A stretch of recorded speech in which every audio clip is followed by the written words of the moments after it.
Hey, it's Lee for On Your Marks Wrestling, and I'm here with a kind of a special review. It's not quite a pay-per-view, but we're going to treat it like it is. Tonight was a special show. It was the Lucha Underground versus Impact Wrestling show, and I didn't know too much about it going in, but got a ton of notes. I'm exhausted. My eyes are on fire. There was just a fire alarm in my building at 1 a.m. It's exciting times. So we start first of all, I'm going to talk about the show in general. This aired on Twitch TV. Impact now has a Twitch TV channel, and they do a lot of live stuff on there. I watched a little bit of the lead up to it, and it's very kind of low key, and you can see that they were kind of flying by the seat of the pants on certain things. But it's fine. I kind of like the crazy, not very well organized feeling that I got from this thing. I'm going to move this pillow down. I don't like it. So we got our first match. Again, quality wasn't great. There were a few mistakes in production and whatnot, but overall it worked fine. First match, I thought this was a 3-on-3 match. And it's only once guys started attacking each other, I realized, oh no, this is more of a 6-pack challenge match. I thought it was 3 Lucha guys versus Lucha Underground guys versus 3 Impact guys, but it was more than that. So the guys involved in this match were Chavo Guerrero, Jack Evans, who I'd actually never seen, Matanza, and then those were the Lucha Underground guys. And then there was Caleb Conley, Moose, and Matt Seidel from Impact. Everybody kind of attacks each other, and very quickly it becomes big guy versus big guy, which is cool. So you get Matanza versus Moose. Matanza is not the tallest person, but he is gigantic in terms of width. Moose gets the better of him for the most part. Eventually, everybody kind of gets their turn to shine. I wrote that Evans is trying way too hard. He was just really working the crowd. He was making it very indie show-like, but he just didn't quite have it as much as he should have. He was just not as natural at inciting the crowd. I wrote that Seidel did a really beautiful backflip kind of moonsault thing onto guys on the outside. It was just pure, like, really pretty. I don't know why. It wasn't as exciting as these twisting things that everybody does, but it was just perfect. Jack Evans with a twisting springboard dive, which was really beautiful. That's where I kind of changed my mind on him. I kind of liked it. Matanza with, I think it's called the Wrath of the Gods or something like that. Anyways, he hits that move, and he gets the pinfall. So Matanza wins the match, even though Matanza, anytime he was in with Moose, kind of got Moose got the better of him. At the end of it, Chavo Guerrero basically picks up the mic and does a little announcement of Lucha Underground coming back, and then they go into a video package of Lucha Underground, which is going to start back up in, I believe, June. Then we have a match between Taya, Valkyrie, and Ali. Now, they're both on Impact. A lot of these matches were Lucha versus Impact, but they were kind of Impact versus Impact if you really broke it down, but that's fine. I thought there was really good commentary by Matt Stryker talking about stride length. He was saying that Ali takes little steps and Taya takes big steps, and it's a little more natural, and she seems to get there faster. It was good.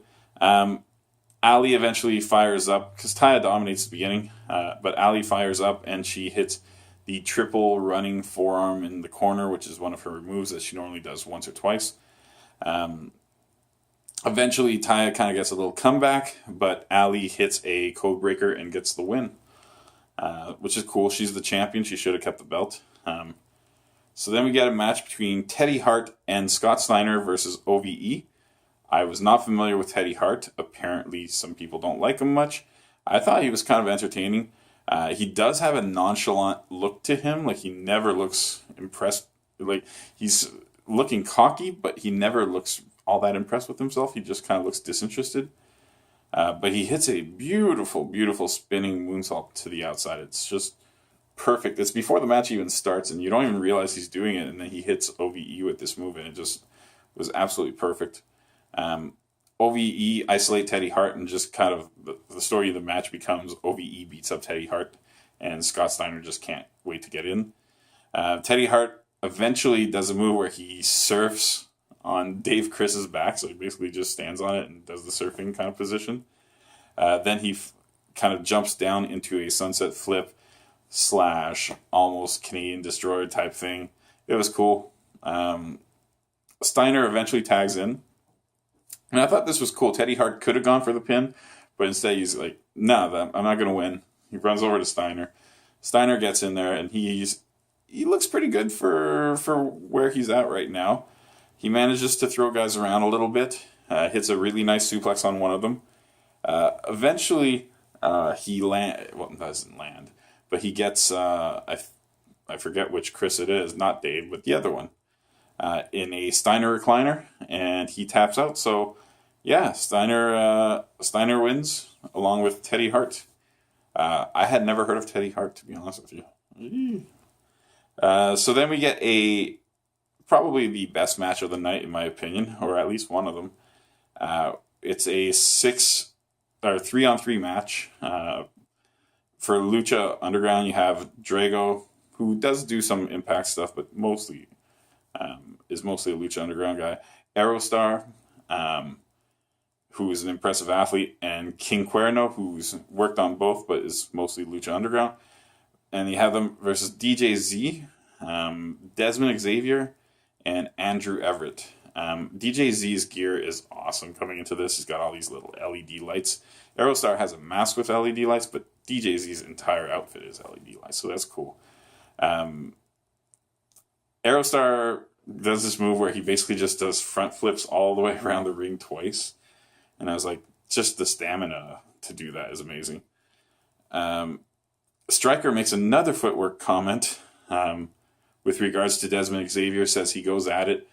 He kind of attacks it from an angle like a baseball player would, and it's true, Xavier does like little loops instead of going in straight lines. I saw Desmond Xavier in person, and I was very impressed with that guy. That guy is a freak athlete. At one point, Cuerno is bleeding a lot on his chest. You realize it's from around the nipple, so he must have gotten caught by something. But he's bleeding quite a bit. He ends up putting his shirt back on. I guess they wanted to cover up the blood a little bit. At some point in the middle of the match, they announced that this is Lucha rules. I wasn't aware of this, but that means that no tag is needed to jump into the ring, which basically kind of says, dive away, guys. And sure enough, right after that, there's a multi-dive spot, and it's good. They're all really good dives. And then maybe my favorite spot of the night came up next. DJ Z and Andrew Everett, they essentially copy the Golden Lovers combination. So Golden Lovers has this move where Kenny Omega will kind of do a rolling kind of move to put an opponent down, and then he'll jump up to the second rope. While he does that, Kota Ibushi does a shooting star press onto the opponent. Then Omega does a moonsault from the second rope onto the opponent. Then Kota Ibushi does a moonsault from the second rope onto the opponent. And then they both pin the opponent. While DJ Z and Andrew Everett copy exactly that move. And I thought it was really cool. Just a little, I don't know if it was a nod to it or a little jab at it, but either way, it's cool. Then there are more big moves. Xavier hits the X19, which is kind of like a 619, but around the outside of the post. It's just a little higher degree of difficulty. Everett misses a 540, and is it 540 or 450? I'm not sure. And Cuerno puts him in a modified Indian Deathlock and actually gets him to tap. The next match is Trevor Lee versus Famous B. But right at the beginning, Famous B takes himself out of the match. He says he's more of a manager nowadays, and he calls in Marty the Moth. I had never seen Marty the Moth, and I kind of expected him to be a little bit more schleppy, by what I'd heard. But he looks like a wrestler. He's okay. Marty does a dive to the outside, and it's kind of like it looks like he almost wanted to flip forward, or he wanted to do a suicide dive where he lays flat. but instead he ended up doing this weird thing where he kind of came in at this angle, and it almost looked like the Lita hurting herself thing, but he didn't quite rotate as much as Lita had, so he was safe, but it looked a little dangerous. Trevor Lee starts banging Marty the Moth's head into the turnbuckle, and Marty the Moth says that's not how you do it. This is how you do it, and he starts banging his own head into the turnbuckle. Sure.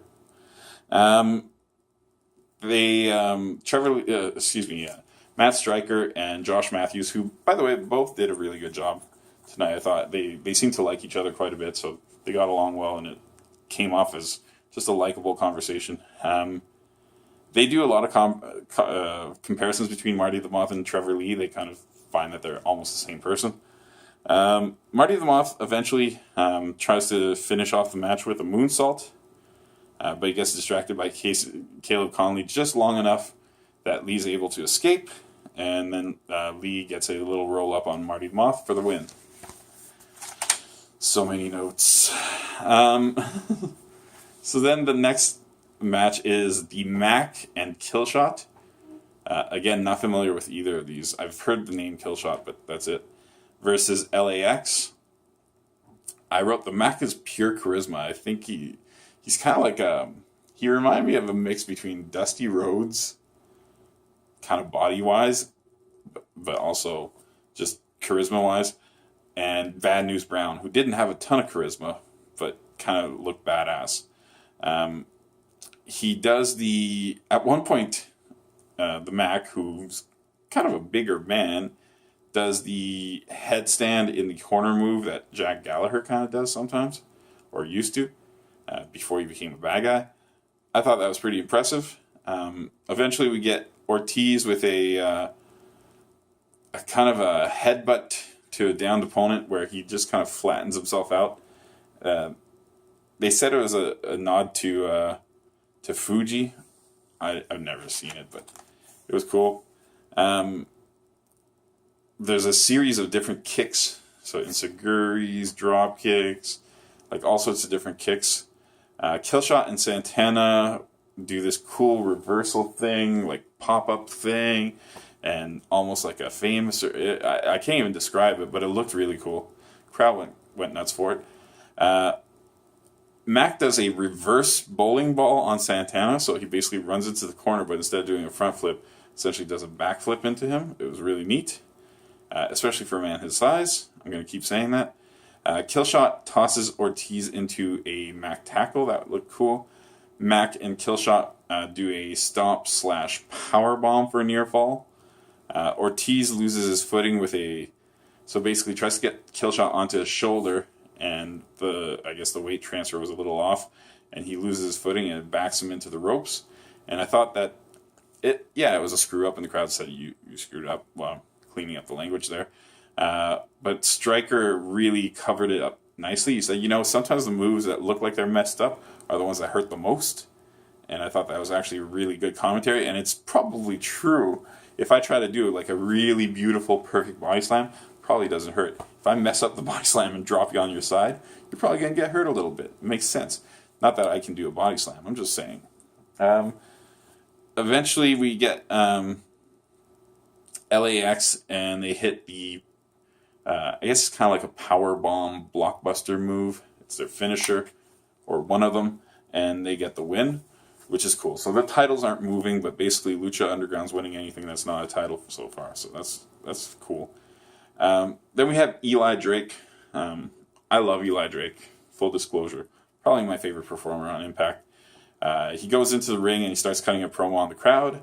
Says, you guys cheer Lucha Underground all the time and you boo Impact. He's like, that's cool and all, but like maybe you need to re-examine things because, Impact is here all the time. Lucha has like 2-year hiatuses and stuff like that. Really a good little dig at the Lucha Underground brand. So it's cool. Cage comes into the ring and Eli grabs the mic again and he says, Cage and I go way back. And he suggests that they should maybe team together instead of facing each other. But then Drake tries to attack him. He fails to do so, and the match starts. The match is surprisingly evenly matched. You'd think that they would make Cage kind of go over really easily, but they're not. They're giving Drake a lot of offense. Excuse me. The match, very back and forth. At one point, Cage does a really cool kind of... You know how you see people trying to suplex a guy who's on the apron from the second rope and it never works? Well, Cage actually does hit that move on Drake, which is cool.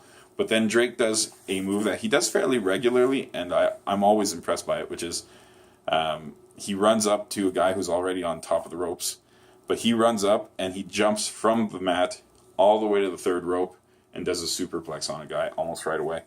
And it's really good athleticism for a guy who doesn't... Like, he has a physique that suggests that he's athletic, but he doesn't have the physique that suggests he can jump that high. It's impressive. Drake almost hits a gravy train at one point. Oh, sorry, there's a discus clothesline for a near fall. Drake almost hits a gravy train, but it ends up being like a roll-up, throwaway move. And then Cage hits a move, and it's not his typical finisher. But it's this weird twisting thing. It's almost like a Sister Abigail without the lean over and fling back thing. It basically slams Drake's head into the mat. I really like that move. I wish it had a name. The announcers didn't know what to call it. They just said, it's a twisting something. But they didn't say anything technical. Give that thing a name and use it more. That's all I'm going to say.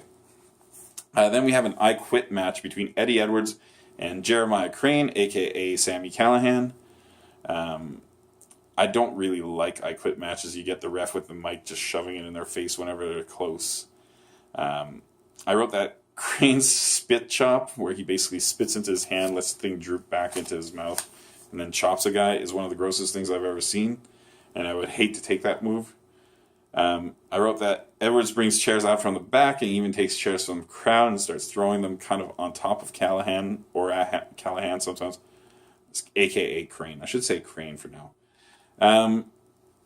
Crane builds a chair bridge, but it gets broken up before he gets to use it. Crane hits a double underhook into a shoulder breaker. I thought that was a really cool looking move. I believe that might have been his finisher in the past. Maybe I'm wrong. He eventually runs into a metal chair, though, so yeah, Eddie Edwards gets the advantage back. Eddie Edwards gets the upper hand, and they ask Crane if he wants to quit, and he just keeps saying, "Eat my ass," which is kind of funny. Edwards hits a Boston knee party and still doesn't get the win. He hits he gets Death Valley Driver through a chair, and it looked really rough. Then they do they check in with Eddie Edwards to see if he wants to quit, and he calls Crane a bitch, and he also calls him Solomon Crow too. And then the crowd starts cheering NXT, NXT, which is pretty funny. What else do I have here? Oh yeah, Crane tosses a barrier into the ring, and he tries to kind of send Edwards through it. Edwards counters, and he power bombs Crane into the barrier, and then OVE interferes, and they basically knock out Eddie Edwards. Crane essentially resets the spot. That's the famous spot where he broke his orbital bone with the baseball bat. Ref says, no, don't do it, and he gets thrown out of the ring as a result. Then Don Callis comes out, who is, hasn't really been on screen much for Impact, but he jumps out and he throws in the white towel. And then that still doesn't really deter Crane from doing things. So Crane goes to, I guess, do another move, and Moose runs in with a chair. And if you remember, I don't know if you've watched it, but on the last episode of Impact, OVE had attacked Moose. So it would make sense that Moose would come in and try to save his friend Eddie Edwards. And he does manage to save him. So Crane does get the win in this case. So it is a Lucha win, technically. And there is another match. So I actually thought the last match was the main event, but no. So now there's a match. It's a three-way between, or triple threat, I should say, Pentagon Jr., Phoenix, and Austin Aries. Now, apparently this was supposed to be a tag team match. I wasn't aware of this. And the announcers decide to speculate on what might have happened. Stryker wonders aloud if Patron might have planned this and called the other guys and said, you know what, basically said, I'm not going to show up. You guys can have a 2-on-1 kind of match, essentially damaging Austin Aries a little bit more. I wrote that Phoenix is great on the ropes. There are tons of dive spots. Aries actually hits a 450, which I'd never seen him hit. I've seen him try a lot of moves, but I've never seen him actually hit the 450. Gets a near fall on Pentagon Jr., and then he does a last chancery. It's broken up by a kick by Phoenix. Then he manages to get the last chancery on Phoenix, but it's broken by Pentagon Jr. Then he eats a kick and is knocked completely out of the ring for a while. During that time, Phoenix and Pentagon... before that, Phoenix and Pentagon had done a lot of tandem moves on Aries and eventually got into an argument over who would pin him. Aries eats a kick. He's kicked out of the ring. He's completely out of the picture. Pentagon hits Phoenix with a beautiful kind of pop-up power-bomb-y type thing. Gets a near fall. Doesn't get the win. But then he does hit his finish. And he does get the win. It's like a package driver type deal. I don't even know what it would be called. But yeah, he gets the win. The match was fine. It moved really fast early on. I thought it was a good match. So that basically signals the end of the night. Overall, if you're looking for production quality, this is not the show for you. But I thought the announcing team really picked up this show. It could have been much worse. I thought the matches progressively got better. So the first few matches of the night, 2 or 3 matches, were pretty rough. But I thought that match with the 6 high flyers was absolutely great. I thought the I Quit match was pretty decent. And I thought the final match with Aries, Pentagon Jr., and Phoenix was actually very entertaining. So overall, I like that this show occurred. I don't know if it has to occur every year, but I was happy that it occurred. I would probably give the show a 6.5 out of 10. That beginning was really slow, and the show did feel long as a result of it, even though the show is only like 2.5 hours long. But yeah, it's a fun thing to do. It's a fun way to kick off the WrestleMania weekend. I tried to watch a little bit of the Hall of Fame, and I just couldn't do it, so I'm glad that this was on. I'm going to post this thing soon. We are going to be doing a lot of reviews this weekend, lots of wrestling to watch, so expect more videos to come. I guess that's all I'm going to say. Thanks for watching. Have a good night, or a good day.